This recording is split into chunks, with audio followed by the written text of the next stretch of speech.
কি ভুল করেছি এই যে নিজের এই যে জোতা জোতা জোতা জোতা একটা মানুষ কতটুকু কষ্ট পেলে তার নিজের জুতা এবং স্যান্ডেল দিয়ে তার নিজের কপালে পিটাইতে পারে সেটা আপনাদেরকে আজকে দেখাবো। একটা মালয়েশিয়ান একটা প্রবাসী ভাই, সে প্রায় অনেক টাকা লোন করে ঋণ করে এবং কি তার গরুর খামার, ছাগলের খামার, এই সব খামার বিক্রি করে সে মালয়েশিয়া গেছে। মালয়েশিয়া যাওয়ার পরে আজকে 2টা বছর সে কাজ করতেছে, অথচ তার বেতন পারিশ্রমিক ঠিক মতন পায় না এবং কি তার ঋণও শোধ করতে পারতেছে না। তো প্রথমে চলেন আমরা ভিডিওটা দেখি আগে। কি ভুল করেছি এই যে নিজের এই যে জোতা জোতা জোতা জোতা জোতা জোতা জোতা দেওয়া বাড়িলেও নিজের গায়ের দুঃখ মিটবে না। দেশে গরু ছিল, বরকি ছিল, সব কিছু বিক্রি করে টাকা দিছিলাম। 1 বছর বসেছিলাম দেশে, আজ আসবো কাল আসবো করে। হাজার হাজার প্রবাসী আছে যারা আসলে যেটা বাংলায় বলে সুখে থাকতে ভূতে কিলায়।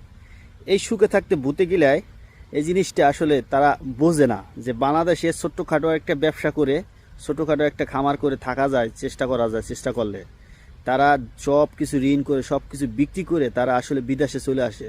আর বিদেশে আসার পরে দেখে উল্টা মুদ্রা উল্টা পিঠ দেখতে পারে, যে আসলে তা না। এই ভাইটার কথাই ধরেন, এই ভাইটা বাংলাদেশে গরুর খামার আসলো, বলতেছে ছাগলের খামার ছিল, এগুলো সে বিক্রি করে আসার পরে 2 বছর ইনকাম করার পরও সে তার ঋণ শেষ করতে পারতেছে না। তো সে তার কপালে নিজের স্যান্ডেল দিয়ে নিজেই পিড়াইতে আছে। তো এটা আসলে খুব দুঃখজনক যে আমাদের দেশের মানুষ, আমাদের দেশে অনেক কর্মস্থল আছে, আমরা কেন 20 লাখ 25 লাখ টাকা দিয়ে বিদেশে যাব, বিদেশে যাইয়া এইসব কাজগুলো করব? এটা একটু চিন্তা করে না মানুষ। আমি বলবো আসলে ভাই, কিছুদিন আগে একটা আমি ভিডিও দিছি, সেই ভিডিওতে আমি বলছি যে আসলে যে আমরা বিদেশিরা যারা আমরা বিদেশে আছি যারা, তারা আসলে চিন্তা ভাবনা করি যে আমরা বিদেশে গনে 2-4-5 বছর থাকার পরে দেশে যে একটা খামার করব, এই চিন্তা ভাবনা করি। আর দেশের মানুষের যে একটা খামার আছে, সে চিন্তা ভাবনা করে এই খামারটা বিক্রি করে সে বিদেশে চলে আসবে। সে আসলে মানুষ কোনো জায়গায় থেকে কোনো জায়গায় শান্তিতে নাই, মূল কথা হচ্ছে এইটা।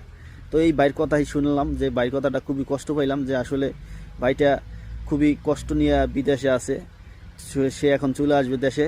তো দেশে আসার পরে সে কি করবে, সে আবার নতুন করে সে আগের কাজই করবে, যে আমি আগেই ভালো ছিলাম, আমি কেন বিদেশে আসলাম। তো এই ভুল কখনো করবেন না। আপনি যখন বাংলাদেশে একটা ভালো একটা প্রতিষ্ঠান শিডিউল আছেন, সব কিছু ঠিকঠাক আছে দেশে, আপনি ওইগুলো ফেলাইয়া কখনো বিদেশে আসবেন না ভাই। বিদেশের সিস্টেমটা অন্যরকম, আপনি যখন না আসবেন তখন আপনি বুঝবেন না, ঠিক আছে? এটা অনেকেই বলে ভাই, আপনি সব কথা বাদ, আপনি লাখ লাখ টাকা কামান, আপনি আর একটা জিনিস খেয়াল করছেন, আপনি সেটা হলো